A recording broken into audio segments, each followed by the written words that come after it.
আজকে সকালবেলা ঘুম থেকে উঠেই মনটা খুশি হয়ে গেছে, কারণ উঠেই দেখি মা বানিয়েছে স্কুলের টিফিনের মতো চাউমিন, যেটা স্কুলে যাওয়ার সময় মা বানিয়ে দিত। আর অনেকদিন পর এরকম একটা চাউমিন দেখে দিলটা একদম গার্ডেন গার্ডেন হয়ে গেছে। তো আমি আর গোলু এখন ব্রেকফাস্ট করতে বসেও গেছি। সত্যি বলতে অনেকদিন পর এরকম দেশি স্টাইলে চাউমিন খাচ্ছি। এখন তো প্রায় চাইনিজ টাইপের করে বানানো হয়, আর এরকম ধরনের চাউমিন কিন্তু সব চাউমিনকে হার মানায়।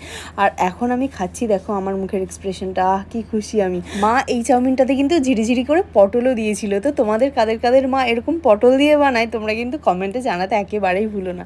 তারপর খাওয়া দাওয়া সেরে এখন চলে আসলাম সুধা মূর্তির স্টোরি অফ ব্যাগস বুকটা নিয়ে গুল্লুকে একটু স্টোরি শোনাতে। আর এই বাচ্চাটা তো মোবাইল কিছুতেই ছাড়বে না, তো অনেক বুঝিয়ে সুঝিয়ে একে একটু স্টোরি শোনাতে বসলাম ফাইনালি। তারপরে পড়াশোনা হয়ে গেলে চলে আসলাম কিচেনে। এসে দেখি মা রান্নাবান্না সব কমপ্লিট হয়ে গেছে। আর আজকে যেহেতু সানডে, মা বানিয়েছে ভাত, লাল লাল করে চিকেনের ঝোল, আর করেছিল শুক্তো। মায়ের হাতের এই লাল লাল চিকেনের ঝোলটা আলু দিয়ে জাস্ট স্বর্গ। আর আমি ফেস ওয়াশ মেখে চুরি করে দেখতে এসেছি যে মার কতদূর হলো। তো এখন স্নান টান সেরে আমি চলে আসলাম একটু উপরে পুজো দিতে। আজকের পুজোটা কিন্তু আমি দিয়েছি।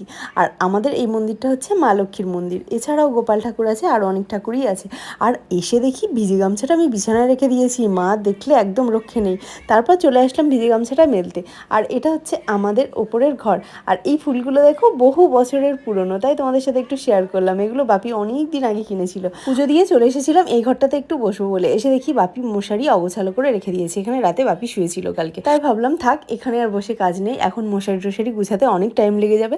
তারপর এসে দেখলাম গলু এখানে কিচেনে খেতে বসে গেছে সবার আগেই। আর গলুর পাতে একটা জিনিস ছিল, নোটিস করলে? ইয়েস, গল্লু মুরগির পা খেতে ভীষণ ভালোবাসে, আর মা ওকে চুপি চুপি এনে খাওয়ায়। সেটা আমরা কেউ পছন্দ করি না, আমি বাপি তো একেবারেই অ্যালাউ করি না। তো যাক, খাওয়াটা যে যার পছন্দের, তোমরা কিন্তু কেউ প্লিজ খারাপ কমেন্ট করো না। আর তারপর খাওয়া দাওয়া শেষে আমরা আইসক্রিম নিয়ে বসে গেলাম। তো টাটা।